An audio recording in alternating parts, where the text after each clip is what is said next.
Información, análisis y entrevistas. Profundidad con una mirada panorámica. En Línea 1. Comienza Línea 1. Muy buenos días a todas, a todos aquí en Radio Usach 94.5, canal 50.2 de la televisión digital abierta, diario usach.cl y Santiago TV 50.1. Y a eso usted le suma Zapping 173, Mundo 522 y todas las redes y plataformas digitales. ¿Cómo está Daniela Figueroa Videla? Muy bien, Alejandro Guille Álvarez. ¿Cómo estuvo tu fin de semana?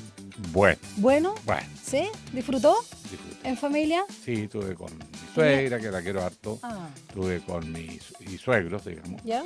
Con mis nietos. Mira, qué cosa más linda. Sí, Estuviste entonces y por supuesto con mi señora. con todo el árbol genealógico. Qué lindo.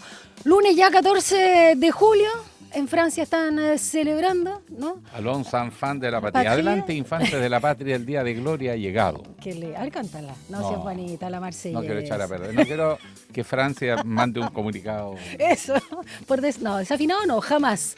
Pero bueno, un día especial obviamente para los franceses y nosotros que antes teníamos toda la educación francófona, claro, con toda siglo la XIX. cultura, siglo XIX, que duró incluso yo diría hasta mediados o inicio del siglo XX.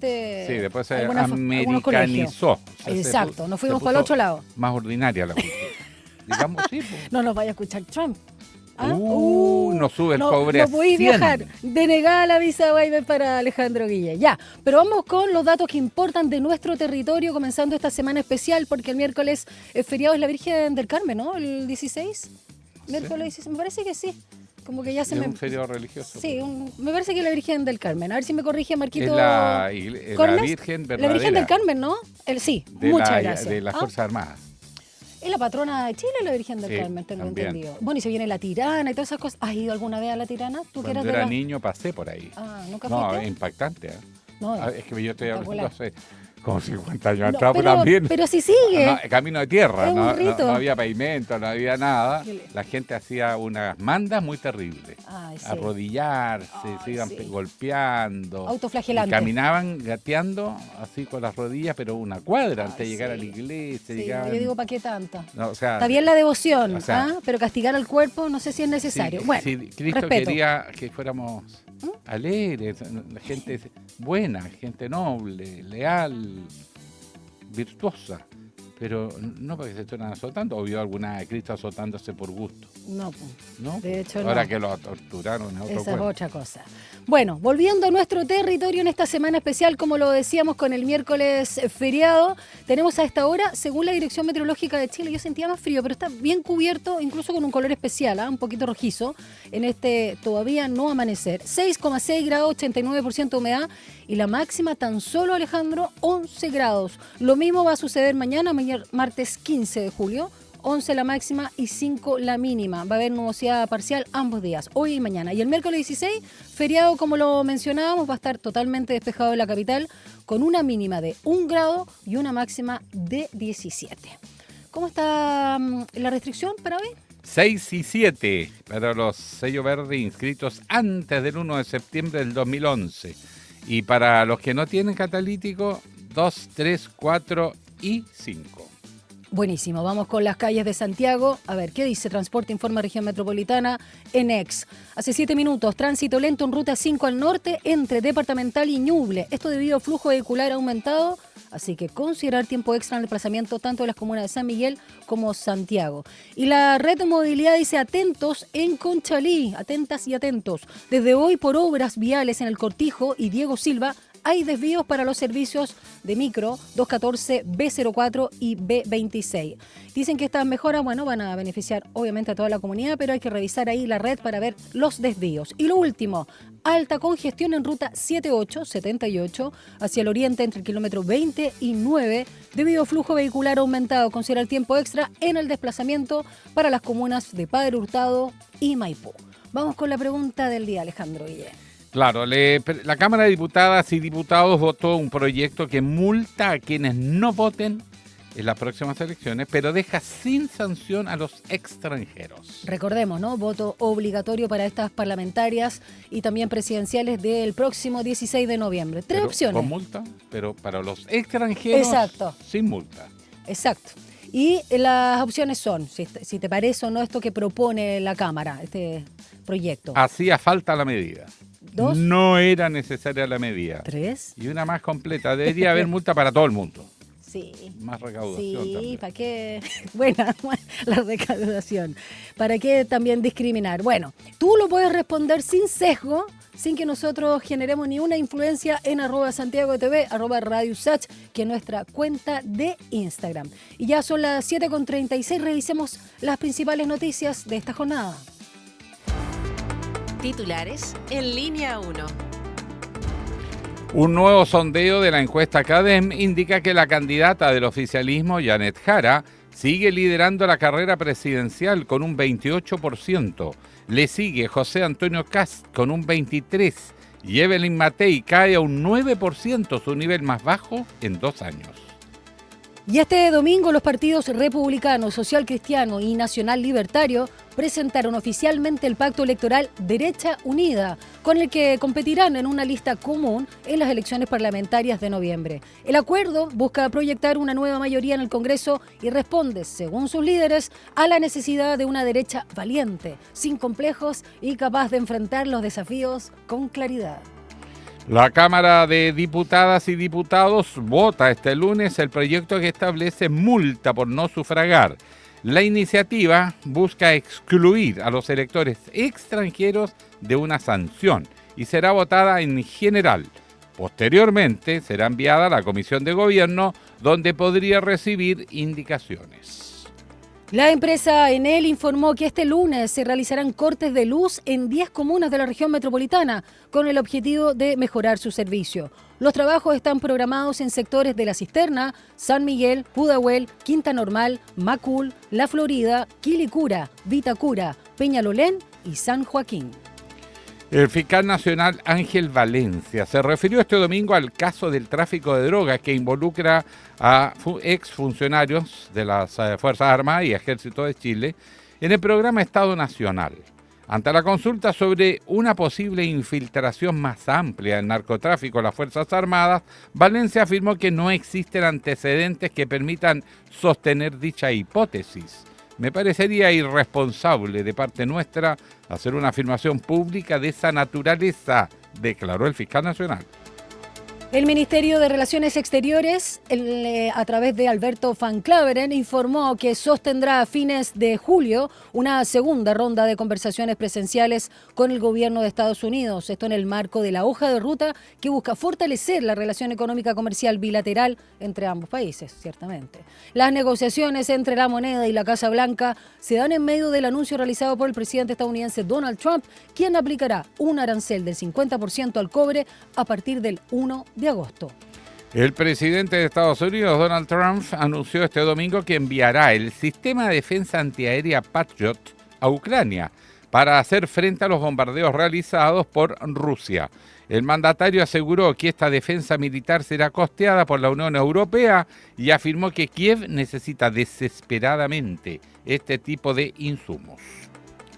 Y el presidente de Francia, Emmanuel Macron, comunicó este domingo un significativo aumento del presupuesto de defensa, que en 2027 duplicará a las cifras que tenía el país europeo 10 años antes. El mandatario francés aseguró que la libertad nunca estuvo tan amenazada desde 1945, lo que exige un esfuerzo adicional porque para ser libres nos deben temer. 7:39. Un diálogo a fondo. Entrevistas en línea 1. La privacidad, la seguridad, los conflictos que se generan éticos y también sociales, no culturales. El Ministerio de Transporte ha presentado ya un plan piloto para poner en marcha un sistema de pago mediante reconocimiento facial, el cual podría eventualmente reemplazar la tarjeta VIP y el pago con código QR para el transporte. Sí, ese uso yo. Sin embargo, se ha desatado una polémica, un debate, ya que algunos piensan que podría poner en riesgo la privacidad de los usuarios del transporte público y hay dudas sobre los riesgos del uso de Sí. dicha información, porque todo queda registrado, todo va a los bancos de datos y hay quienes tienen acceso a esos bancos de datos. De ello vamos a conversar con... Juan Carlos Lara, codirector ejecutivo de la ONG Derechos Digitales. ¿Cómo está, Juan Carlos? Muy buenos días. Buen día, Daniela. Alejandro, ¿qué tal? Muy bien por acá. Muy bien, comenzamos la semana con mucho entusiasmo, don Juan Carlos. Oiga, pregunta, aclárenos bien cómo funcionaría primero esto, porque hay una ley de protección de datos personales, se creó la Agencia de Protección de Datos Personales, y esto, sin embargo, es más, dicen algunos, invasivo y genera algunas dudas. ¿Cómo funcionaría este sistema? Empecemos del control ahí. Bien, claro que sí. Lo que significa este sistema, la forma en que lo ha descrito también el Ministerio, es que las personas se enrolan en una aplicación a través de una selfie para identificarse, es decir, para registrar el rostro y para que el rostro quede vinculado a un medio de pago. En consecuencia, eso crea una base de datos con rostros y medios de pago. Luego de eso, la persona, al pasar por un bus de la locomoción colectiva que tiene un sistema de reconocimiento facial, compara el rostro de la persona que está entrando al bus con los rostros en el sistema, en la base de datos, para hacer la vinculación con el medio de pago. Es decir, verifica que la persona que está entrando es parte del sistema de pago ya registrado y hace el descuento correspondiente en el sistema de pago. O sea, entra una persona, el sistema la reconoce a través de un sistema de reconocimiento facial automatizado y hace el descuento en el medio de pago, en lugar del código QR o en lugar de la tarjeta VIP plástica. Sí, Juan Carlos, ¿es necesario esto? Te lo pregunto. Yo sé que hay gente que usa, pero no sé qué porcentaje será a propósito de la evasión, tanto en el metro como en el sistema red. Claro, tarjetas, por ejemplo, de tu padre, que es adulto mayor, o de tu abuelo, para tener un descuento, o la tarjeta, la TNE de los estudiantes. Pero no sé qué porcentaje será ese de la evasión. Y claro, los que saltan el torniquete y otras situaciones. Es verdad, hay una pérdida cuantiosa, pero con este riesgo también de la vulnerabilidad de los datos personales y no sé, tanta modernidad, ¿es necesaria? Yo me pregunto porque lo encuentro un poquito complejo. ¿Cómo nace esta iniciativa? ¿En qué otros países también se utiliza? Bueno, se ha mencionado el caso del metro en Moscú, se ha mencionado el caso de algunas ciudades de Brasil, hemos visto en redes sociales algunos ejemplos de grandes ciudades en China también, donde el sistema se ve muy conveniente, donde parece haber una facilidad en el hecho de tener el rostro registrado, a pesar de que en otras ciudades podría ser perfectamente algo no tan voluntario ni tan piloto, sino más bien algo imperativo. Pero la pregunta que estás haciendo, Daniela, me parece que es una pregunta importante respecto de cualquier sistema con capacidades de vigilancia o de cualquier sistema que sea capaz de detectar la identidad de una persona. ¿Qué tan necesario es? Si aquí el problema que tenemos es un problema de evasión de la cantidad de gente que no está pagando, un sistema de autovigilancia voluntaria no va a ser necesariamente uno que la gente que está dispuesta a evadir quiera utilizar por su propia cuenta. Es decir, si el propósito es bajar la evasión y por tanto subir la conveniencia de quienes van a utilizar el transporte público para hacer el pago de ese transporte, no estoy seguro de que esta sea la forma más necesaria. Lo mismo pienso yo. Sino que estamos simplemente añadiendo conveniencia que termina haciendo más vigilada a la gente que está más dispuesta a pagar. Ahora, pero empecemos por el problema. ¿Cuál es el problema que se pretende superar con esto? ¿Cuál es el objetivo? ¿La ilusión? ¿Es otros objetivos como pudiera ser el saltarse simplemente el pago y tenerlo identificado o tener una especie de fichaje de que esta persona tiene deudas o más o menos sospechoso de ilusión? ¿A qué apunta exactamente? Porque encuentro que no es muy claro eso. Lo que sucede es que el problema de la evasión en Santiago es un problema que tiene varias dimensiones y al mismo tiempo que se ha intentado enfrentar de muchas maneras distintas por la última década. Ya, no solamente con los índices de evasión que se popularizaron a principios de esta década. Por ejemplo, ya existe un registro de pasajeros infractores, eso ya hay. Se han intentado antes otras formas de registro de las personas que evaden en el transporte también. Además, por el lado más punitivo, por el lado de la conveniencia, se ha facilitado el uso del QR, se está haciendo este otro anuncio, funcionan las zonas pagas también. Como que hay varias formas de tratar de prevenir que siga empeorando el problema de la evasión o bien de seguir reduciendo la evasión. Sin embargo, esto me parece que está yendo un poco muy lejos en la medida en que está intentando implementar un sistema así de invasivo. Y el problema no está en que sea voluntario o no voluntario, sino el hecho de cómo esto empieza a normalizar una forma de seguimiento de las personas con el propósito de cambiar las prácticas a propósito del pago del transporte público. Es decir, que, bueno, esto parece ser una capa de conveniencia, pero termina siendo así no solamente un medio para la conveniencia de quienes quieren pagar, sino que termina normalizando la forma de observación sobre todas las personas que usan el transporte, para efectos de que eventualmente esa mera conveniencia de quienes quieren pagar sea normalizada como la forma de controlar a todas las personas que usan el transporte público. Y eso creo que es una parte importante. Si existe una cámara de reconocimiento facial dentro de un bus de la locomoción colectiva para facilidad de las personas que se han registrado, no van a ser solamente esas personas las que van a estar objeto de observación por esa cámara, sino aquellas que también van a pagar con plástico también. Y me parece que ahí hay un riesgo enorme de normalizar que la forma de controlar la evasión del transporte sea mediante la vigilancia. Juan Carlos, estamos con Juan Carlos Lara, codirector ejecutivo de la ONG Derechos Digitales. Vamos con los riesgos, porque, a ver, había un académico, especialista en telecomunicaciones y aplicaciones, académico acá de la USACH, por parte de la Facultad de Tecnología, que se llama Gustavo Alcántara, que en la prensa señalaba que el riesgo latente podría darse que el reconocimiento facial sin controles adecuados de seguridad puede ser empleado para vigilancia masiva, perfilamiento social, entre otras aplicaciones. Se puede incluso vender, ¿no? Tener ahí algún uso comercial sin consentimiento explícito y también uso policial, a propósito de lo que señalaba también Alejandro Guillé. ¿Cuáles son los riesgos que tú ves respecto a masificar este perfilamiento facial y estos datos biométricos para el uso del sistema de red? Bien, creo que es importante reconocer que hay un par de capas distintas de riesgo. Como mencioné antes, la normalización de la vigilancia es un problema, pero esa es la forma en que se expresa ese problema en lo concreto, es una mucho más cotidiana.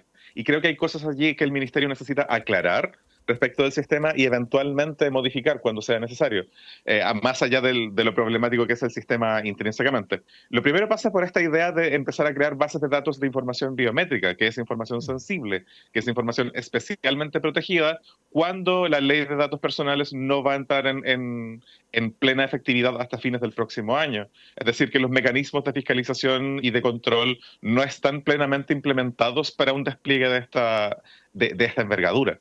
Y en ese sentido, creo que hay un problema ahí de el estándar legal al que va a ceñirse un despliegue de esta naturaleza. Estos son datos sensibles, necesitan un consentimiento explícito, pero también muchísima información de para qué va a ser utilizada esta información, bajo qué condiciones de conservación van a estar esos datos, bajo qué condiciones de seguridad. Eso es lo primero, como el cumplimiento legal. Ella? Pero a eso se suma también el riesgo de, bueno, ¿y qué pasa con esa información? Uno de los grandes problemas que tenemos hoy en una sociedad tan digitalizada es que cada vez que se crea una base de datos, se crea una capa adicional de riesgo para las personas cuyos datos están ahí. Riesgos de hackeo, riesgos de eliminación de esos datos, o sea, riesgos ya pasó de que eso en el pueda ser servicio impuesto utilizado interno. después. Claro, y ahí sumo, perdón Alejandro, ¿cuán seguros son las bases de datos del Estado? O sea, ahí qué garantías nos dan.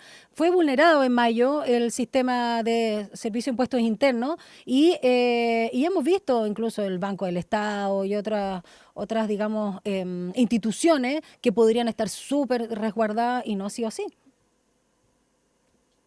Y eso es lo que hace tan importante también el tener normas de ciberseguridad y el tener normas de gestión de la información. Sin embargo, ¿quién va a gestionar esto? ¿Quién va a poder fiscalizar efectivamente mientras no exista una agencia de protección de datos personales como la ley ordena establecer? Me parece que es un riesgo adicional. Pero a esto tenemos que sumarle también el hecho de que sin esa fiscalización puede ser que estos datos no solamente se utilicen entonces para efectos del control del transporte. Si además estamos con la existencia de un registro de pasajeros infractores, si además tenemos una noción de la vigilancia como una forma de intentar controlar estas cosas, este riesgo de que estos datos sean usados más allá de empezar a cruzar bases de datos de la persona respecto del pasaje, con, por ejemplo, sus registros en el ámbito penal, con otras formas de interacción social que van creando también datos personales, estamos pensando ya en hacer un uso bastante más extensivo de esa información. Y para que eso no suceda, necesita haber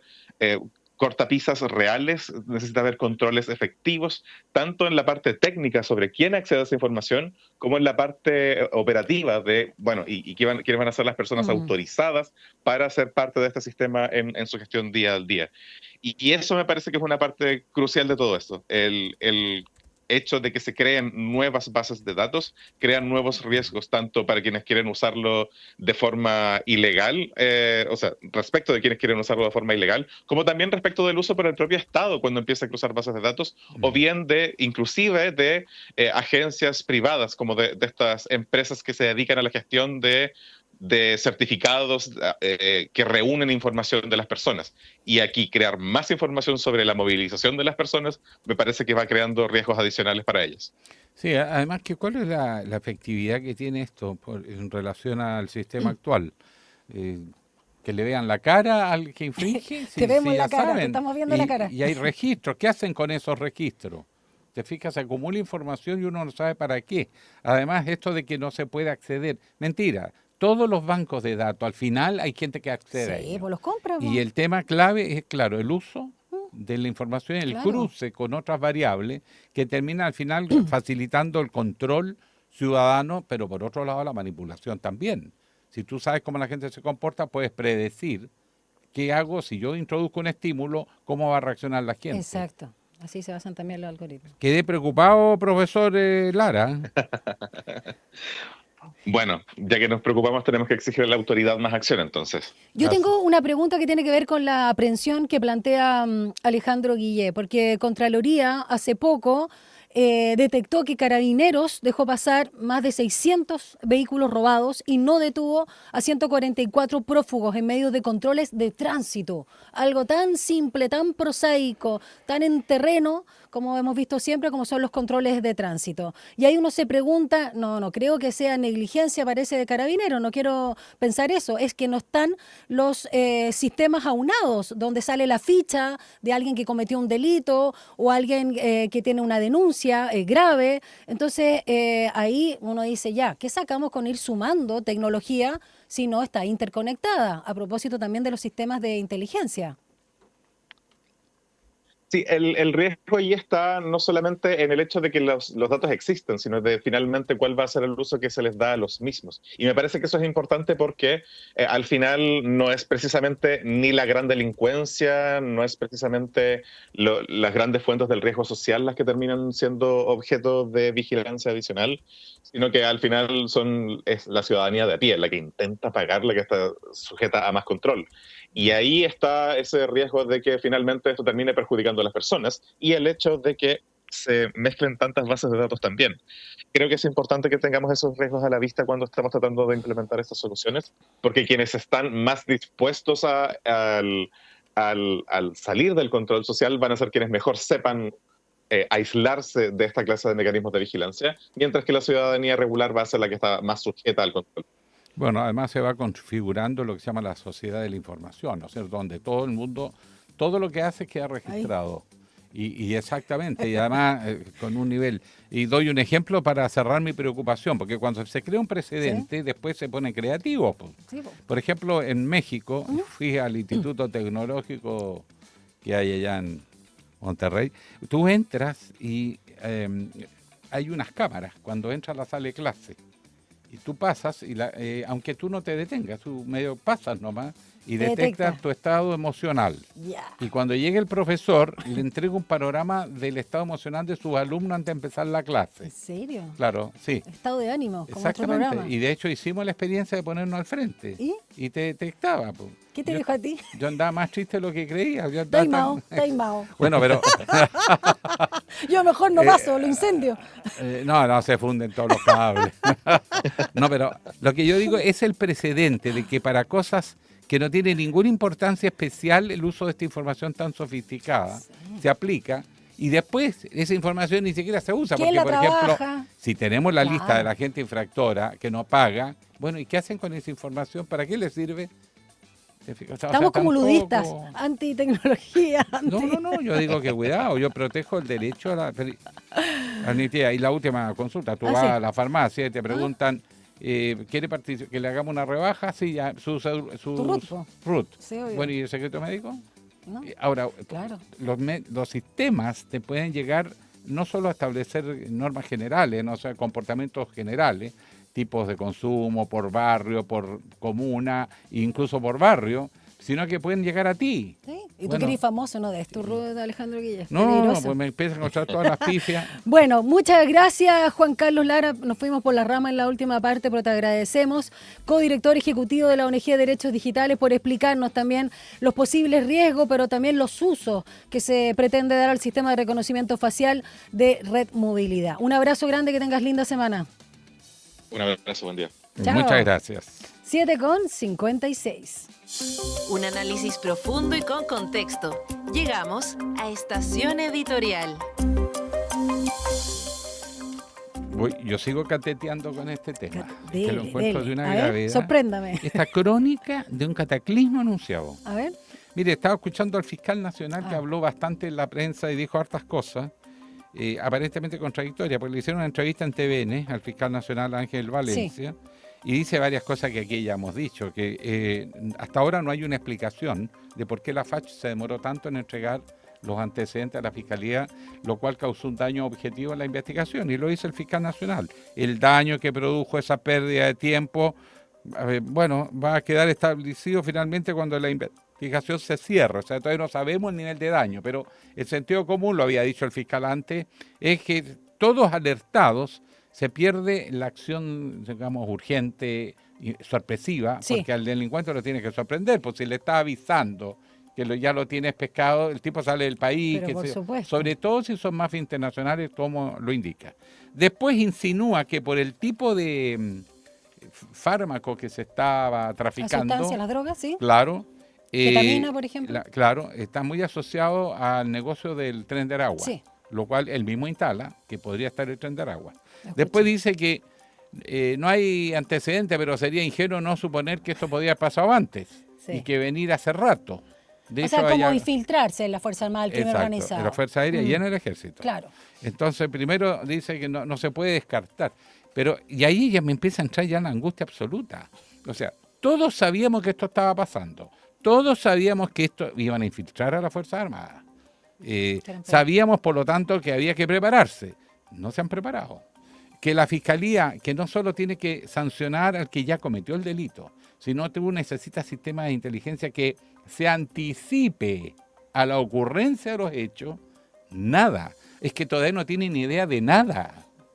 En consecuencia, la pregunta es, ¿qué diablos hacen? ¿Te fijas? Porque además los juicios son eternos y mientras tanto estos tipos siguen operando con la ventaja que le entregan una ingenuidad las instituciones para no entrar con especulaciones mayores. Pero demoras, se le anticipa y se le entrega información a los abogados de los delincuentes. Cuando ocurren estos hechos, una cara de sorpresa que tienen cuando todos saben que esto está pasando. En consecuencia, la debilidad que está evidenciándose cada día que se tiene más antecedentes es tremendo. Y yo creo que aquí hay que plantearse claramente que estamos en una crisis institucional de incapacidad de respuesta frente al crimen organizado. Las propias Fuerzas Armadas no se prepararon. Hace años atrás yo escuché analistas que decían que si las Fuerzas Armadas las involucraban en la lucha contra el narcotráfico, las iban a perforar. Que además indicaron a quiénes, porque no, la perforación de la corrupción que hace el crimen organizado no es masivo, porque de hecho a perder el negocio, es a quienes son agentes claves en el proceso de control. Sí. Bueno, exactamente ahí han entrado y los sigue pillando por sorpresa y nadie se prepara y es pura conversa. Pero no se han generado ni los protocolos, ni los mecanismos, ni las tecnologías, ni los controles, ni las medidas básicas y solo cuando está ahí un escándalo anuncian dos o tres cosas sueltas. Pero mientras tanto, primero, las autoridades no tienen ni idea de lo que está pasando, todos dicen lugares comunes y para peor, el crimen organizado sí está entrando y el negocio, hay estimaciones de miles de millones de pesos, miles de millones de pesos que ya estarían ganando en Chile a vista y paciencia de autoridades que están desconcertadas, sorprendidas o anonadadas. No sé Otro cómo. sinónimo. No, es que quiero solamente complementar algo que tú decías, que a mí me llama mucho la atención, que el fiscal nacional, por el cargo que ejerce, debería estar por lo menos más informado que nosotros. Está bien que obviamente hay hay cosas que tiene que callar por la seguridad de las investigaciones. Pero cuando dice no quisiera especular porque la Fiscalía Regional va a poder transmitir, hacer público en relación a que es plausible, perfectamente plausible, esas son palabras literales, pensar que pudo haber traslados previos. Mismo el Mostrador en su como newsletter que da el fin de semana, ¿no? Señala un caso, y lo recuerda más bien, del 12 de diciembre de 2022. La propia FACH descubrió la presencia de un avión desconocido en las inmediaciones de San Pedro de Atacama, por lo que enviaron 2 F-16 a interceptarlo, obligándolo a aterrizar. Y el piloto que alegó, dice acá, haber enviado online el plan de vuelo resultó ser un capitán del ejército en retiro, sin antecedentes penales, pero el copiloto, a quien supuestamente el primero le hacía instrucción en un Cessna 172, esta era la estrategia, no la cartada, registraba más a un nombre de una empresa de Santiago, resultó ser un sujeto con ficha policial por delitos como receptación, lesiones leves, amenaza, infracción a la ley de armas y, oh sorpresa, dice Juan Diego Montalva del Mostrador, tráfico de drogas. Así que casos hay. O sea, no es como pensar, digamos, que esto es algo inaudito y es plausible pensar casos anteriores. Esta fecha es antes de ayer, 2022, fines de 2022. Así que a mí me llama la atención ese tipo de declaraciones. No sé qué quiere instalar o desinstalar el fiscal nacional Ángel Valencia. Eso quería agregar respecto a lo que tú señalabas. Bueno, avancemos. 8:02. Una breve pausa y ya regresa Línea 1.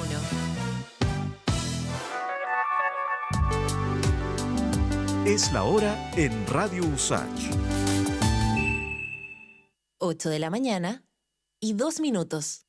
Mingu presenta Historias de Barrio. Esta es una de las tantas veces que Pedro y Carlos entrenaron juntos en la Villa Panamericana. Dale, Pedrito, de aquí te haces viral para TikTok. Si estáis hablando con el próximo medallista olímpico, cada vez más cerca de la cima. Obvio, de Villa Panamericana para el mundo. Sí, oigan, muy deportista y todo, pero acuérdense de entrenar para los 7 también, po. Ya vamos. El condominio de Pedro y Carlos también es parte de los proyectos entregados durante este periodo. Infórmate y postula en www.minbu.cl. Ministerio de Vivienda y Urbanismo. Gobierno de Chile. A Hora da Saudade.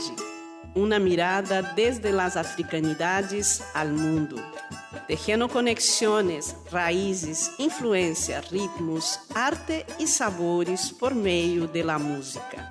Sumérgete en este emocionante, vibrante y diverso viaje intercultural de la 94.5 Radio Usach. A Hora da Saudade, junto a Eugenia Dos Santos. Capítulos estreno miércoles a las 5 de la tarde y los sábados a las 19 horas. Extensión Usach, Aula Records y Radio Usach presentan Notas de Colección, un recorrido por el repertorio universal de la música de tradición escrita, desde las obras y grabaciones más célebres de la historia hasta aquellos tesoros escondidos que guardan nuestros archivos. Martes y jueves a las 21 horas te invitamos a Notas de Colección, un aporte de Extensión Usach, Aula Records y Radio Usach. Nuevas voces. Cada domingo a la 1 de la tarde, una reunión imperdible con esas melodías y canciones que dejaron una huella en nuestras vidas. No quiero soñar 1000 veces la nada se pierde. Te invitamos a viajar en el tiempo por los más diversos ritmos y géneros musicales junto a Ecos del Ayer, música para recordar. Ecos del Ayer. No lo olvides, Ecos del Ayer, cada domingo a la 1 de la tarde por Radio Usach. Nuevas voces.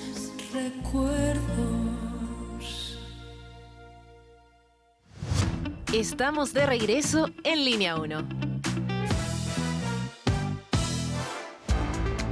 Titulares en Línea 1.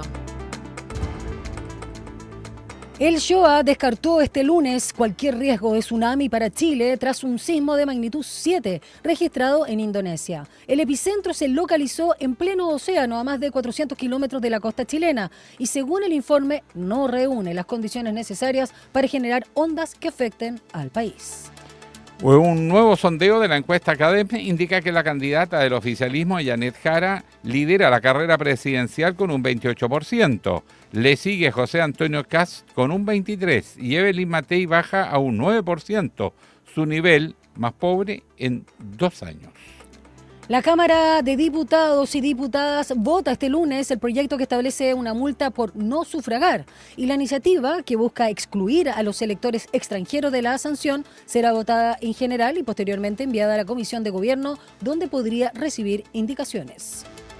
La empresa Enel informó que este lunes se realizarán cortes de luz en 10 comunas de la región metropolitana con el objetivo de mejorar su servicio. Los trabajos están programados en sectores de La Cisterna, San Miguel, Pudahuel, Quinta Normal, Macul, La Florida, Quilicura, Vitacura, Peñalolén y San Joaquín.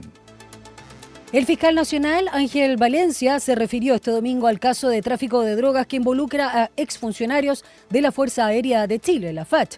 Y en el programa Estado Nacional, y ante la consulta sobre una posible infiltración más amplia del narcotráfico en las Fuerzas Armadas, Valencia afirmó que no existen antecedentes que permitan sostener dichas hipótesis. Me parecería irresponsable de parte nuestra hacer una afirmación pública de esa naturaleza, fue lo que declaró Ángel Valencia.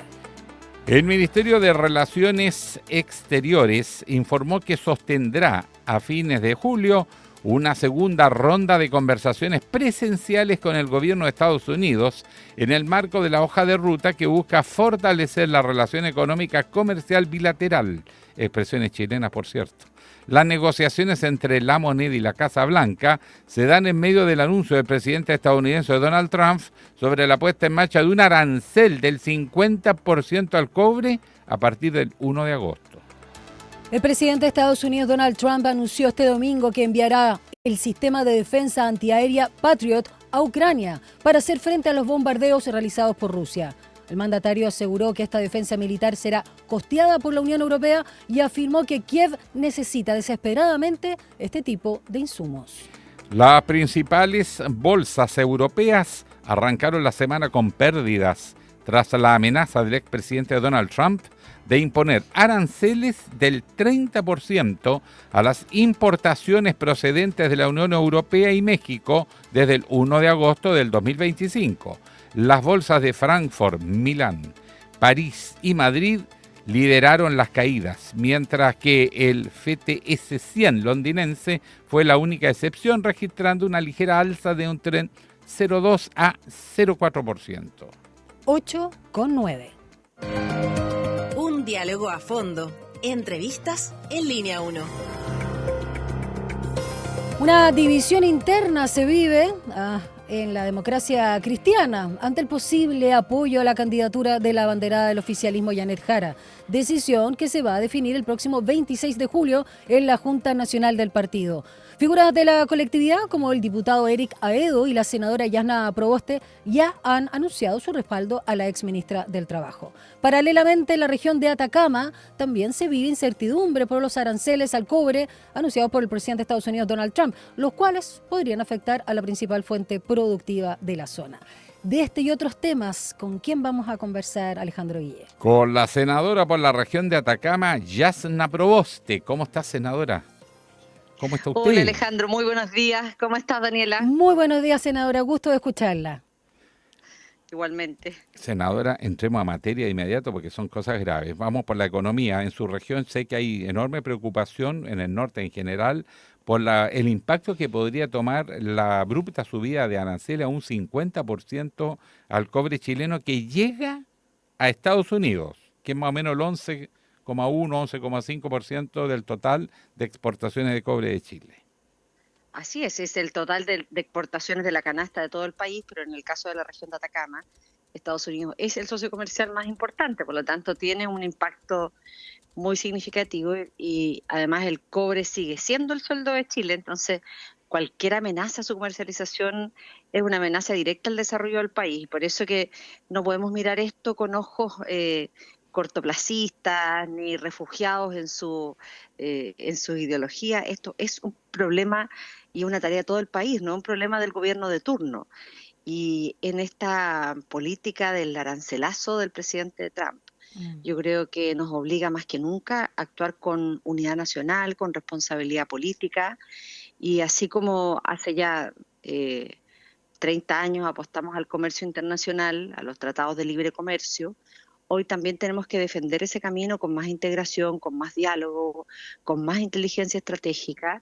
Y yo estaba escuchando los titulares de ustedes, lo hemos conversado también en sesiones en las que ha asistido tanto el canciller como el ministro de Hacienda al Senado, y por lo tanto todos los esfuerzos que se hagan en esta materia de diálogo son muy importantes, pero también, Alejandro, en la apertura de nuevos mercados, porque creo que la dependencia la dependencia tan fuerte de un mercado en específico, cuando llega el liderazgo como el que estamos conociendo, que hace de la diplomacia una permanente amenaza, y para escabullir cualquier problema interno comienza a abordar los temas de aranceles, es una dificultad.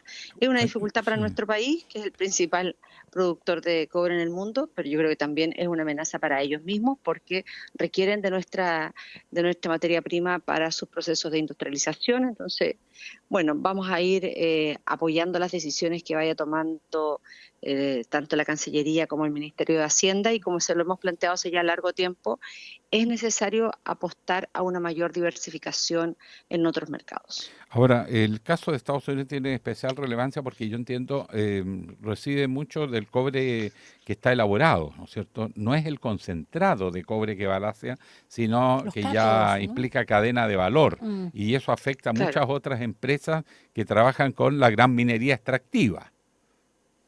Así es, bueno, como usted bien conoce, hay distintos productos que están derivados del cobre. Tampoco el presidente de Estados Unidos hace referencia en específico cuál va a ser esto, si es el refinado, si son los cátodos, etcétera.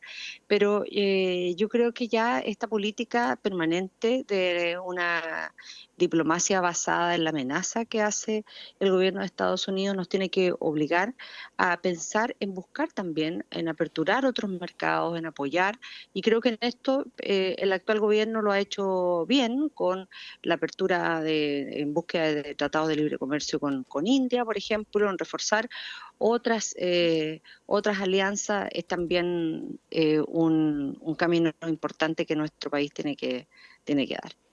Senadora Proboste, ¿y qué pasa con China, que es nuestro gran comprador de cobre? ¿Cómo también podemos aprovechar esta situación donde estos dos gigantes están peleando el pedazo de la torta? Sí, yo lo que creo es que es necesario en esto también insistir, porque uno tampoco puede apostar a partir de esta experiencia a un solo mercado, porque ocurren situaciones como esta. Entonces creo que es bueno la diversificación. Mire, lo conversaba con mineros en la región de Atacama el día jueves. Esta medida la había dado el presidente antes, el anuncio, y la respuesta de las bolsas fue subir el precio del cobre. Después se volvió a estabilizar el precio, es decir, ya esta lógica de las amenazas permanentes de Trump tampoco tienen este efecto en las bolsas en donde se transa el cobre. Así es que, bueno, esperemos. Ya el gobierno de Chile también ha anunciado una delegación oficial que va a iniciar estos procesos de diálogo. Lo que nosotros esperamos es que junto con este diálogo exista mucha inteligencia estratégica para diversificar los mercados y no tener que depender tan fuertemente como lo hacemos particularmente en nuestra región, en donde Estados Unidos sigue siendo el socio comercial más importante, no solo con el cobre, sino también con la uva de exportación, de manera de poder apoyar a nuestros productores a diversificar los mercados.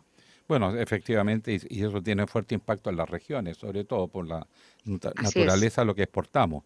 Ahora, el tema está que cuando el presidente habla de diversificar, mira al Asia, ahí están los grandes mercados del futuro, India, que se está transformando ya pronto entre las 3 o 4 grandes potencias económicas del mundo, Indonesia y otros con que tenemos intercambios menores. Hay mercado, pero también eso va a pasar por decisiones políticas, estratégicas. Acá hay mucha preocupación en la élite política formada en Estados Unidos o en Europa, porque Chile está mirando al Asia, o sea, va a contracultura, y empiezan con el tema de la democracia, las libertades, y por lo tanto, en el fondo no están convencidos de que abrirse, porque eso va a tener consecuencias políticas, en algún momento las va a tener que tener. ¿Cómo vamos a enfrentar este doble desafío? Abrir la economía, pero abrir la economía, Trump ya lo dijo, el que mira mucho para Asia le va a caer la teja. Bueno, yo creo que frente a la incertidumbre que genera esta guerra arancelaria, la respuesta tiene que ser de unidad y no de fragmentación, y no de mirar esto con ojos más bien ideológicos, sino que creo que junto con el diálogo diplomático con Estados Unidos, el gobierno debe presentar un plan de apoyo urgente a las exportaciones que están afectadas, especialmente las de un alto impacto regional, como lo es la minería, y particularmente en nuestra región. Tenemos que ser capaces de mirar otros mercados, Canadá. Además, mire, Alejandro, usted que conoce también muy bien la zona minera del norte, muchas de las empresas que están instaladas aquí en nuestro país son empresas de capitales de Estados Unidos, de Canadá, Claro. y por lo tanto tenemos que abrirnos también a otros mercados con estrategia, con respaldo fiscal. Creo que eso también es muy importante. Esta crisis tiene que ser una oportunidad para diversificar nuestros mercados, y no podemos depender solo de un comprador ni quedar expuestos a decisiones unilaterales de gobiernos que en un momento determinado tienen un liderazgo tan complejo como lo está haciendo el de Estados Unidos, y por lo tanto creo yo que tenemos que reforzar nuestro compromiso con el libre comercio, y eso no significa quedarnos quietos, significa poder actuar con decisión para proteger nuestros productos y buscar nuevos destinos para ellos. Bueno, y además el efecto boomerang de esta alza del 50% en el cobre, como decía Alejandro, claro, de alguna manera también sube todos los costos, no solo para los estadounidenses, ¿no? De todos los productos que se generen a partir de las materias, digámoslo, más allá de la forma del cobre, sino también en la competitividad internacional. O sea, esto va a tener un efecto boomerang incluso más allá de lo que podemos prever. Así es, y yo por eso espero que estemos a la altura del momento, que entendamos lo que está en juego. No es solo una disputa comercial, es la capacidad del Estado también de proteger su economía, a sus comunidades, y yo creo que si no actuamos con unidad, con sentido de urgencia, quienes pagarán el precio de estas decisiones no solo serán los grandes inversionistas, sino también las familias chilenas que viven de su trabajo en la minería, las pequeñas, los pequeños exportadores, y por lo tanto creo que en esto tenemos que actuar con mucho sentido de unidad.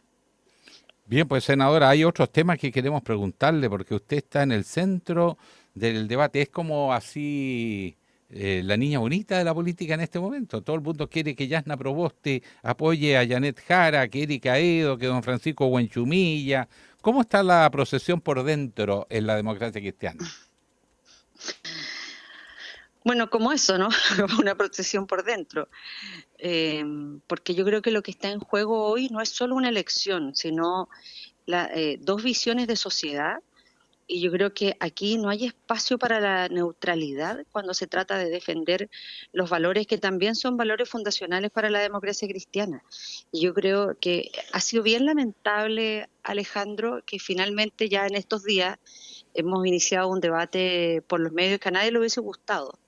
Pero desde la elección del 29 de junio hasta el momento en que estamos conversando, nosotros hemos tenido trabajo legislativo, el presidente del partido funciona en el Congreso, nunca ha ido a conversar con nosotros, nunca hemos tenido la posibilidad de conversar.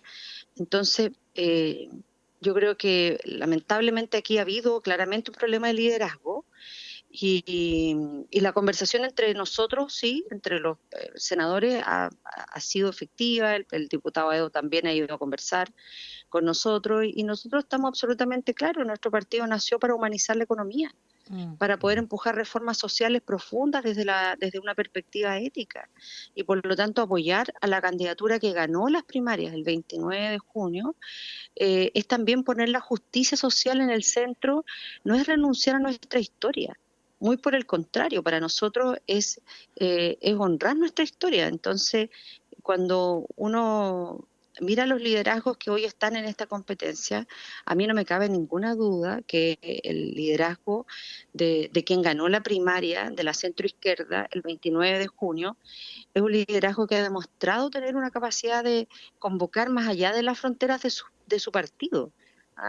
Creo que su sencillez, su claridad, su empatía fueron rasgos que la ciudadanía valoró el 29 de junio y que conectan con lo mejor también del espíritu de la democracia cristiana. Yo creo que aquí, Alejandro, no se trata de comunistas y demócratas cristianos.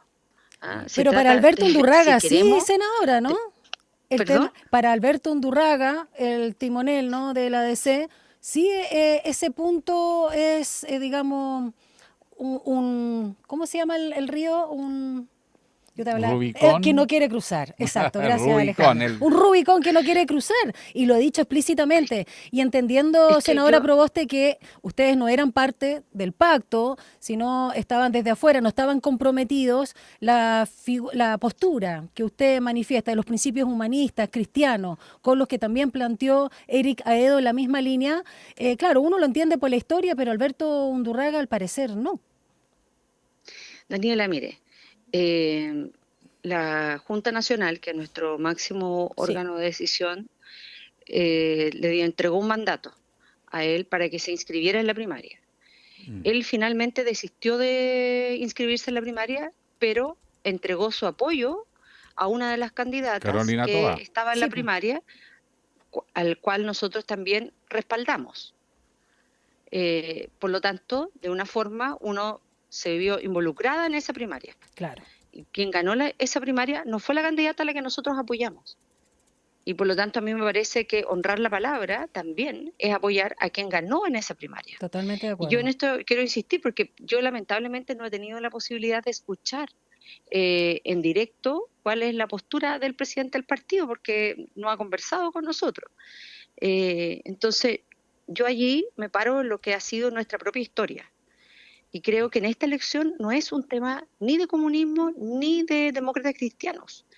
Es cómo nosotros somos capaces, con una candidatura que ganó las primarias, garantizar derechos, escuchar a la ciudadanía, y en eso creo que Janet Jara ha dado señales bien claras de apertura, de diálogo y de responsabilidades. Entonces, mire, seguir en esto como una majadería, en que cualquier idea de cambio se tilde de irresponsable, yo al menos me inscribo en aquellos que entiende que la democracia no se trata de mantener todo igual, se trata de transformarlo con participación, con tranquilidad y con sentido de justicia. Y por lo tanto, querer avanzar en equidad no es una amenaza, es una oportunidad y es una posibilidad de avanzar también con gobernabilidad, pero sin resignarnos al inmovilismo. Y la democracia cristiana no puede ser un observador, como diría alguien ahí, que tome palco, ¿no? Ah, sí, A mí ya lo nunca me ha escuchamos de gustado alguien que eso. justamente perteneció a ese partido y se fue otro.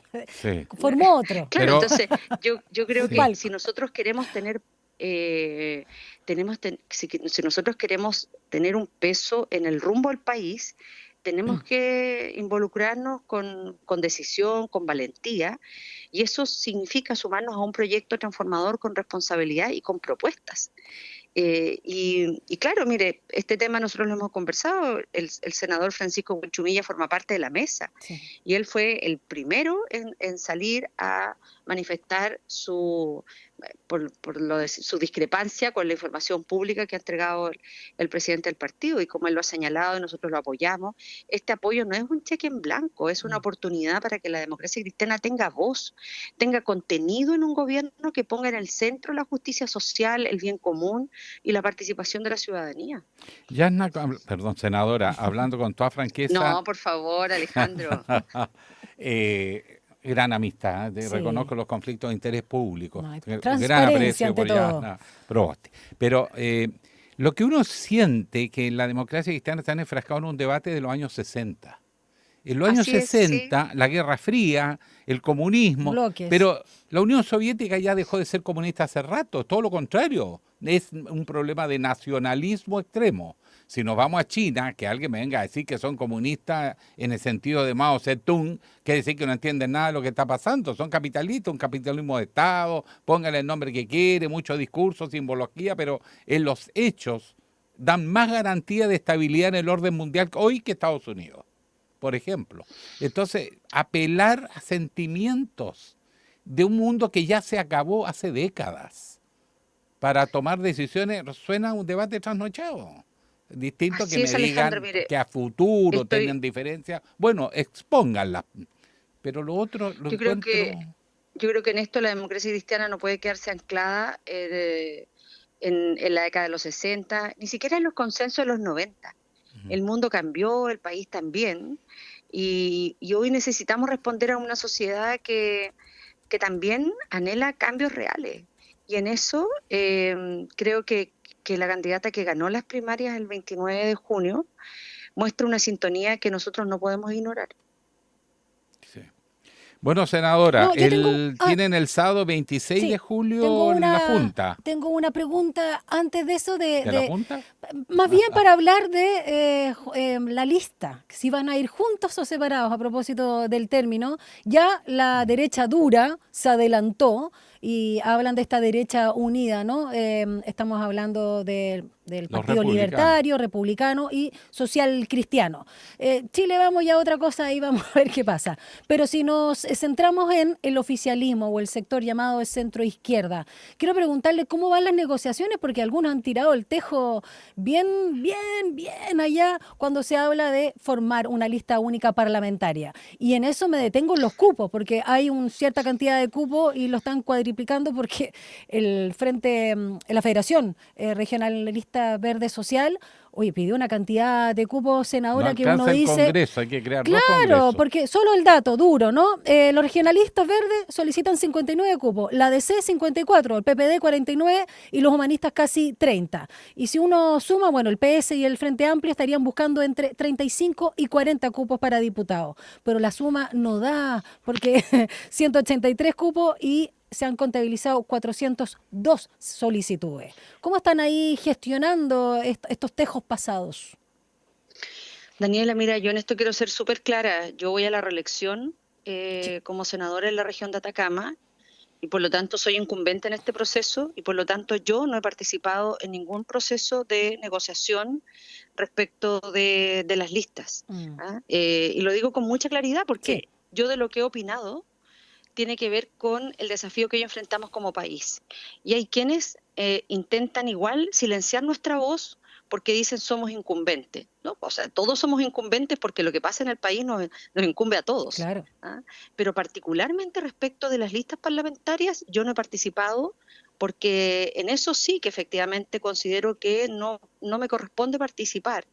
Porque yo voy a competir en este proceso en noviembre de este año y por lo tanto allí ha quedado más bien radicado en los secretarios generales, etcétera.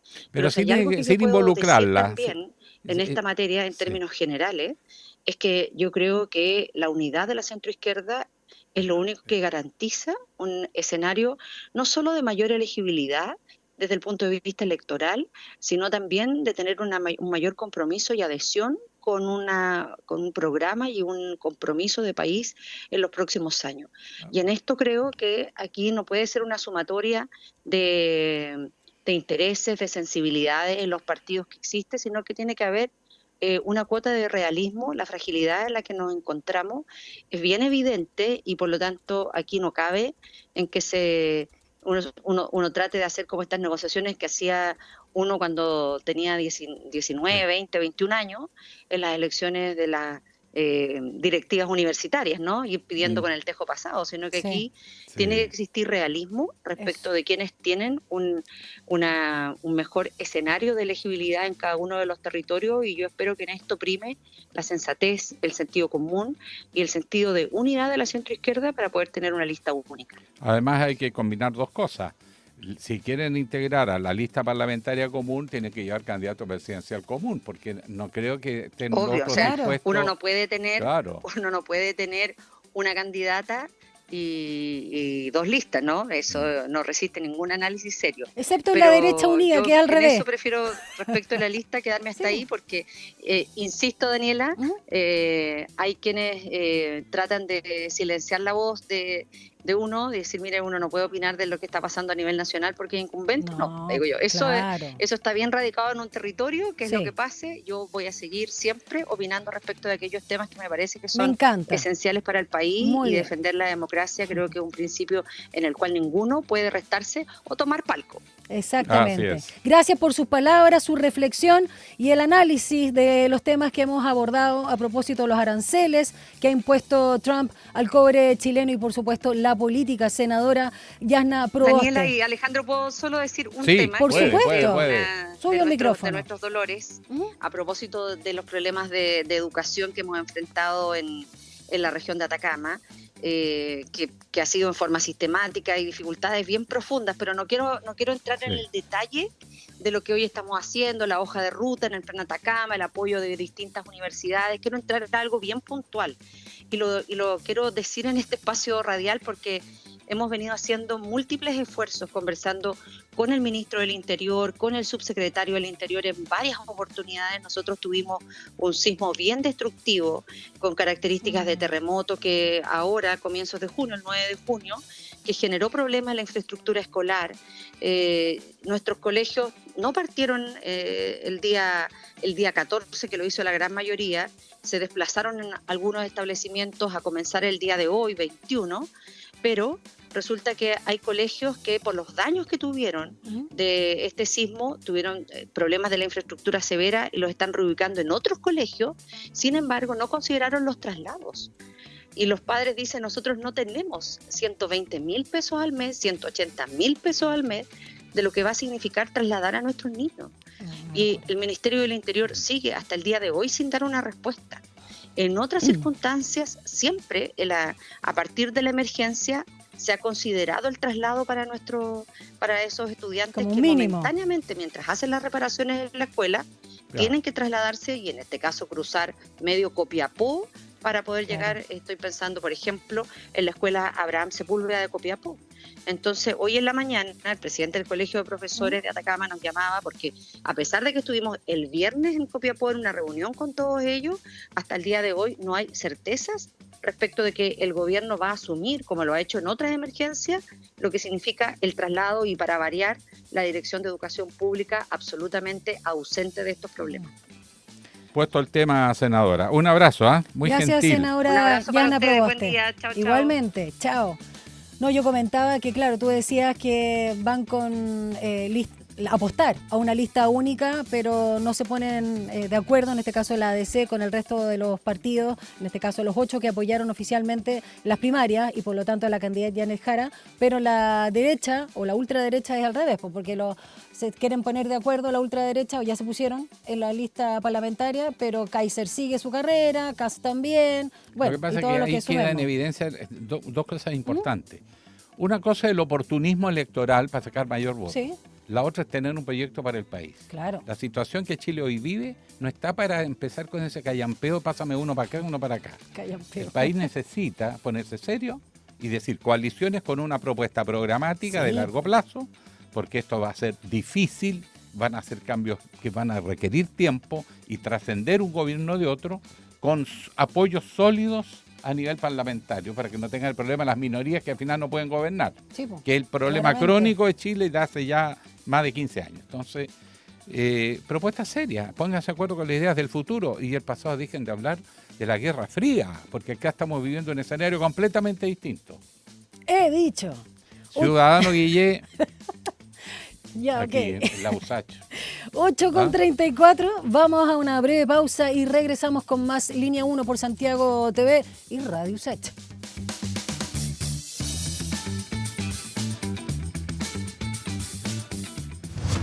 Una breve pausa y ya regresa Línea 1.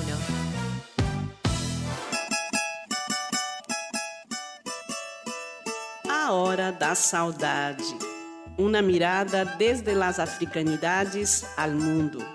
Tejendo conexões, raízes, influência, ritmos, arte e sabores por meio de la música.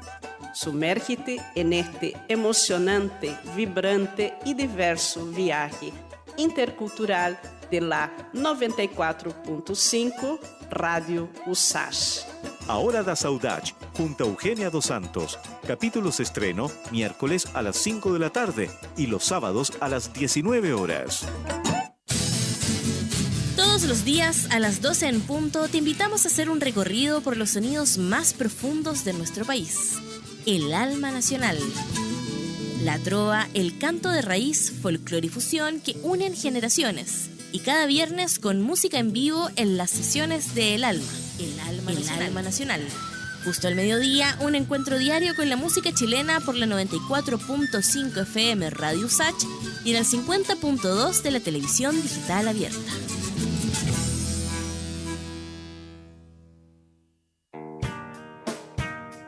Cada domingo a la 1 de la tarde, una reunión imperdible con esas melodías y canciones que dejaron una huella en nuestras vidas. No quiero soñar 1000 veces nada se pierde, todo se transforma. Te invitamos a viajar en el tiempo por los más diversos ritmos y géneros musicales junto a Ecos del Ayer, música para recordar. Ecos del Ayer. No lo olvides, Ecos del Ayer, cada domingo a la 1 de la tarde por Radio Usach. Nuevas voces. Recuerdos.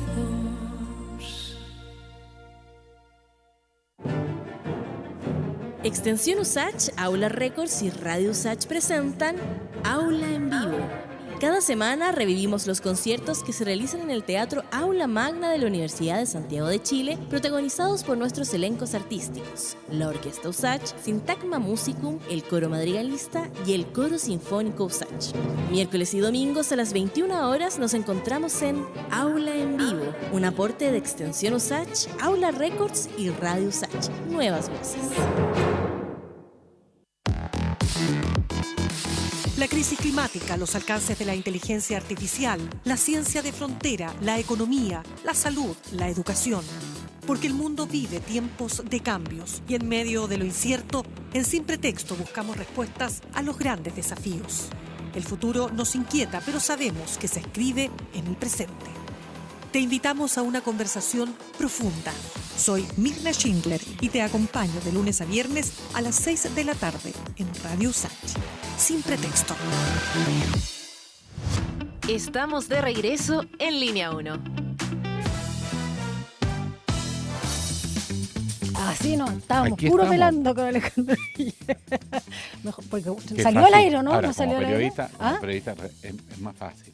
O sea, todos pelamos, o sea, si no, no seríamos periodistas. La curiosidad y el comentario, pero nos hacemos responsables de nuestras opiniones y aquí lo importante son los hechos, las noticias y los datos duros, como la temperatura, por ejemplo, Y Alejandro. si viene Guille. lluvia, ojo, yo estaba mirando Ah, aquí. sí, tú siempre dices, dicen, no, ese es tu deseo, es tu dicen. expectativa. A ver, No, ¿para cuándo? Estoy viendo la prensa, dice un sistema frontal traerá consigo el frío y la lluvia invernal a comienzo de semana en varias regiones del país. Pero, Comienza en el sur. supo. Oh, fuertes ráfagas y vientos. No, hasta acá Rancagua, hasta la región de O'Higgins. A eso el sur. Habría claramente lluvia. La pregunta es ¿Ya? si va a traspasar a la capital. Hay Eso. algunos informes que dicen que no.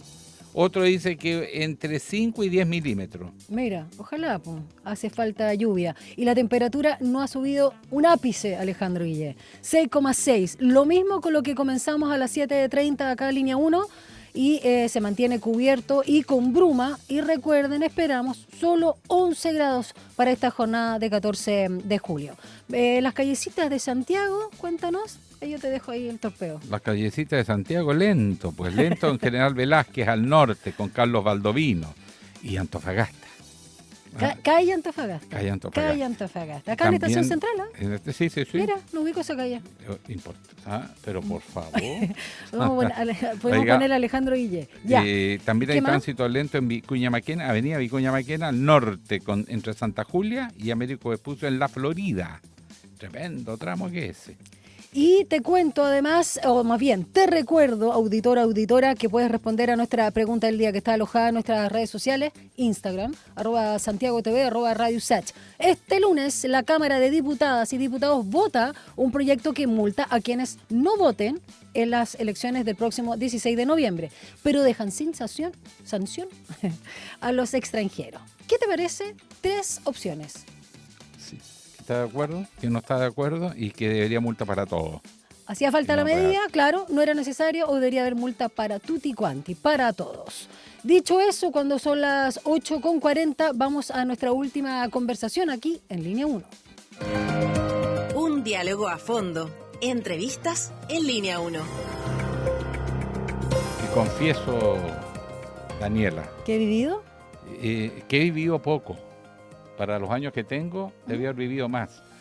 En mi experiencia, más que periodística, cuando ¿Parlamentaria? incursioné en la política, haciendo campañas, pero también cuando me pedían agenda para ¿Sí?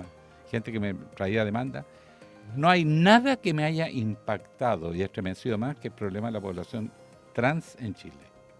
Porque una persona puede ser lesbiana o gay y bueno, ya la sociedad como que se abre, tiene espacios donde por último se puede refugiar. Es duro, pero todavía se puede sobrellevar. Pero los trans, que era una tierra de nadie, tienen problemas para la educación, ni hablar en el mundo del trabajo. El bullying, Entonces, de verdad, discriminación. creo que la discusión que hay en este momento de un proyecto de ley que está perdiendo fuerza me preocupa.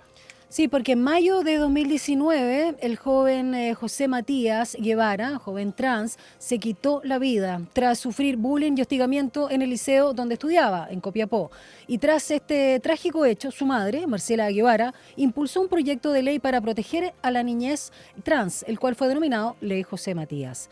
Y a más de 4 años de su presentación, la Fundación Iguales denuncia que el Ministerio de Educación ha abandonado la iniciativa, dejando sin protección a miles de niños, niñas y jóvenes que siguen expuestos a la violencia y a la discriminación en sus establecimientos educacionales.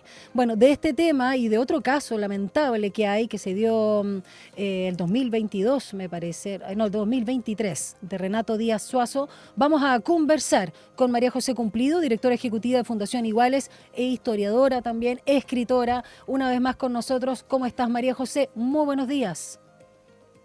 Hola, buenos días. ¿Bien y ustedes? Bien por acá. Muy bien, María José, muchas gracias. Oiga, bueno, ¿qué está pasando con este proyecto? Porque ustedes han hecho presente que el Ministerio de Educación le ha quitado apoyo a la iniciativa. ¿Qué significa eso? Sí. ¿Deslavándola o simplemente dejándola en el polvo del olvido? Mira, para hacer un contexto un poquito más general, efectivamente la ley José Matías buscaba entregarle a los colegios herramientas bien concretas para poder combatir el bullying hacia las personas de la diversidad sexual en general. Y ese proyecto, el Ejecutivo lo mezcló con otros proyectos que tenían que ver con violencia escolar, que tenían que ver con, por ejemplo, bullying más general, o también con el bullying que hoy día se está dando de los estudiantes a los profesores. Que es el proyecto de ley de convivencia escolar, Cote, ¿no? Claro, ese es el de convivencia escolar, exacto. Pero el problema es que lo hicieron tan general que le empezaron a borrar artículos específicos para la población LGBT. Y principalmente los artículos como que operativizaba esta ley, que era la creación de protocolo obligatorio, la capacitación obligatoria a los encargados de convivencia escolar sobre estos temas. Entonces, si tú en el fondo no creas herramientas para un bullying particular que el que sufre la diversidad sexual, y como bien ustedes decían, particularmente la población trans, la verdad que la ley queda un poco en nada y va a depender, ¿cierto?, de la voluntad de los establecimientos de si se quieren capacitar en estos temas o no, y eso finalmente, esa voluntariedad va a generar desigualdad y va a generar estándares distintos para los niños y niñas. Ahora, en este contexto, ¿qué es lo que están haciendo para tratar de rescatarla? Conversando con el gobierno, le ha dado una explicación por qué se perdió el punch del proyecto, porque el problema acá en Chile es que hacemos leyes que al final terminan tan tranzadas que no tienen eficacia. Sí, mira, nosotros estamos trabajando con otras organizaciones y algunos partidos para poder reponer esos artículos. En el fondo se los vamos a entregar listos, hechos, ¿no? En cuanto a explicaciones, la verdad que no nos han dado explicaciones. yo creo que esto ha sido una tónica del gobierno de intentar quitar estos temas porque los considera problemáticos y porque considera también que esto genera cierta tensión en un Congreso donde no tiene mayoría y donde efectivamente estos temas sí son complejos, pero a nosotros nos parece una cobardía el que el progresismo prefiera sacar estos temas que ir a defenderlos. Quiero preguntarte por la presión que hacen ciertos grupos civiles, en este caso para algunos, para mí por lo menos, reaccionarios, ¿no? Como es con mis hijos no te metas. Y ahí Ingrid Von, vocera de este grupo, según ella habló, o más bien el propio ministro Cataldo le prometió no reponer este artículo que menciona el respeto y reconocimiento a las identidades sexoafectivas y de género, argumentando que hay una norma ideológica. Una vez más, ponen aquí el tema de la ideología. ¿Qué te parece esta presión y esta supuesta opinión del ministro Cataldo? A ver, o sea, a mí, si es que Cataldo, si el ministro Cataldo le dijo eso, bueno, yo creo que según Ingrid Von. Claro. Bueno, podría ser, o sea, podría ser porque efectivamente eso pasó, pero ahí hay un problema porque lo que de hecho han dicho los padres de niños de la diversidad sexual es justamente que sí necesitan que el Estado se meta, porque sí necesita que los colegios tengan protocolos claros, porque lo que ha demostrado el hecho de no tenerlos es que muchos colegios no tienen conocimiento, no tienen herramientas para enfrentar el bullying. Entonces acá yo creo que no hay nada de ideología, sino que hay un interés y hay muchos estudios que lo avalan por proteger a los estudiantes que les hacen más bullying, que son justamente principalmente los niños y niñas trans y los niños y niñas con discapacidades. Y yo creo que eso es muy importante el decirlo. No todos los niños y niñas le hacen bullying o sufren violencia. Generalmente es porque tienen ciertas características y también porque están en un entorno que tiene poco conocimiento sobre estos temas. No porque quieran no tener conocimiento, sino porque estamos en un país que entrega pocas herramientas sobre estos temas. O sea, tenemos que pensar que Chile, a diferencia de los países más desarrollados del mundo, no tiene una ley de educación sexual integral, donde podamos aprender de estos temas y podamos justamente crear una sociedad más tolerante. Ahora, en específico, bueno, lo que le están exigiendo al no establecer el reconocimiento, porque eso es lo que se quiere eliminar, que se reconozcan las identidades sexoafectivas, como aquí hemos señalado, Daniela, en fin, usted misma ha mencionado, pero si no se reconoce la existencia de esas identidades, ¿qué van a hacer? O sea, ¿para qué el artefacto legal? ¿Qué va a resolver? ¿Qué medidas va a tomar? ¿Qué protocolo va a hacer frente a algo que no define? Porque en teoría no existiría, pues sería ideológico. Bueno, yo creo que ahí, claro, yo creo que ahí hay un problema grande, el cómo tenemos una avanzada ultraconservadora que quiere negar la existencia de personas. Y ahí lo preocupante es cómo, yo diría, el progresismo o quienes siempre han defendido estos temas se queda callado. Porque solo cuando el progresismo, digamos, se queda callado es cuando más fuerza tiene la ultraderecha para ir avanzando.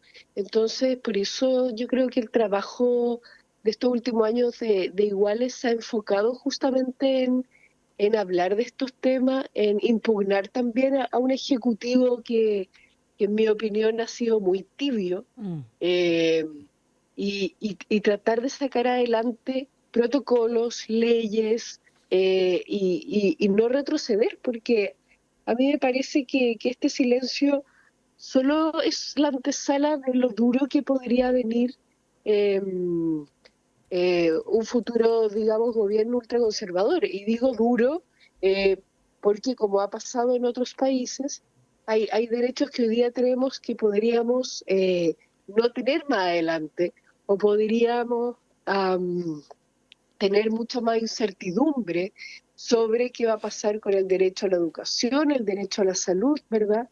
De personas a las que se les cuestiona su existencia y a las que se le quiere negar, digamos, una protección particular. Y eso no es solo un retroceso para la diversidad, yo creo un retroceso, digamos, liberal, a la hora de negar que el Estado tiene responsabilidad en crear una igualdad de condiciones para que la gente sea libre. Cote, en ese sentido, a propósito de negar la existencia de la variedad, de la riqueza, de la complejidad humana, sin ir más lejos, el censo 2024 reveló que más de 45.000 personas, mayores eso sí, de 18 años, se declaraban trans y más de 15.000 no binarias en Chile. O sea, esto, porque hay gente que dice, no, dato mata relato. Bueno, acá hay dato duro, o sea, ¿de qué estamos hablando, no? Por supuesto.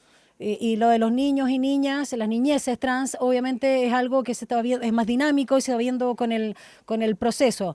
Solo me gustaría que aprovecharas también el micrófono y nos compartieras también algunos de tus argumentos para rebatir esto que dicen de no que las personas no nacemos neutras y porque nacer, digamos, con un cuerpo biológicamente femenino tenemos que ser mujer y comportarnos como tal, no respondiendo a una identidad, todo es biologicista y por el contrario lo mismo con los hombres, varones, tienes que comportar como tal. Si puedes dar una reflexión para gente que todavía se siente en un limbo y no entiende o escucha estas voces reaccionarias que la verdad que se basan nada más que en la ignorancia, Cote.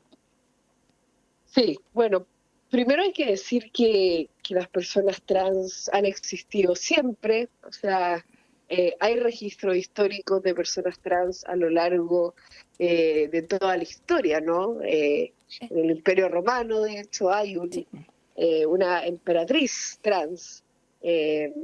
Y con esto lo que quiero decir es que esta realidad es una realidad que ha sido invisibilizada, que yo puedo entender que cueste comprenderlo, dada que nos han formado en un mundo que se separa hombres y mujeres, pero la verdad que es más rico que eso.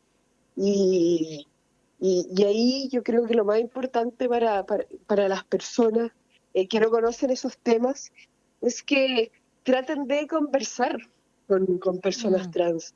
Hay muchos activistas trans, hay muchos líderes trans en Chile que estarían muy felices de contar cómo fue su historia, de ir dándose cuenta que ese género que le dijeron de niño o de niña no era tal y que finalmente hay un viaje por encontrar, ¿cierto?, esa identidad y finalmente eso también ha sido un aprendizaje para todos, porque nadie debería hacer cosas obligados, ¿verdad?, solo porque es hombre o porque es mujer. Y creo que una de las grandes luchas del feminismo ha sido justamente el que seamos lo más libre posible y vayamos eligiendo quiénes somos, cómo queremos vernos, a qué queremos dedicarnos, y no como era hace no tantos años antes, que nuestras abuelas, por ejemplo, la mayoría de ellas, no por ser mujer, no solo no tenía derechos, sino que también no podía elegir muchas cosas. Y finalmente yo creo que eso es lo que las personas trans nos vienen un poco a remover, que el mundo es más complejo de lo que creemos, pero también es una oportunidad para ser cada vez más auténticos. Muchas gracias, María José.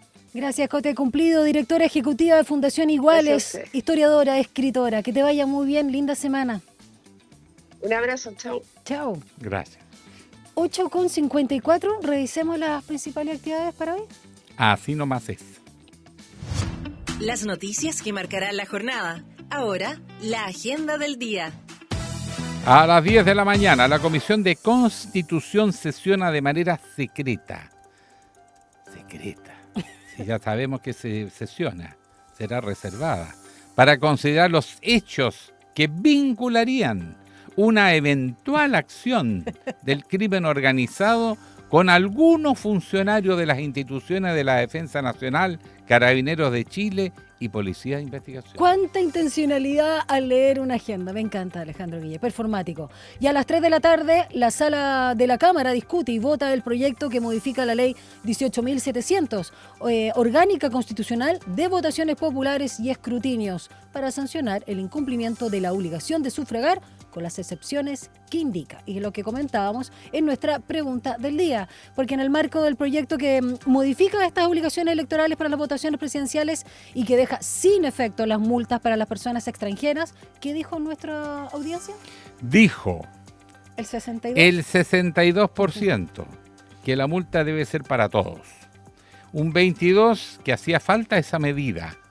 Y un 16% que la medida no era necesaria. Ya, buenísimo. ¿Usted tiene opinión sobre el voto de los extranjeros? Yo creo que debería ser para todos igual la multa. Sí, obligatorio para todos igual. Que voten.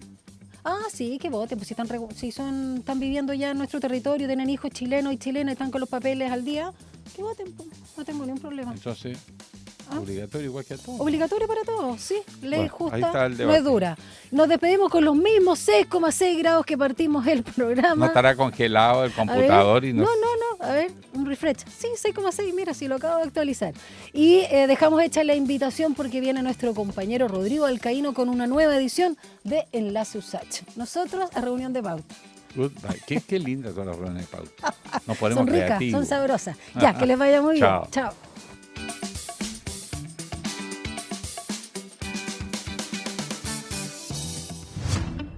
Información, análisis y entrevistas. Profundidad con una mirada panorámica. En Línea 1.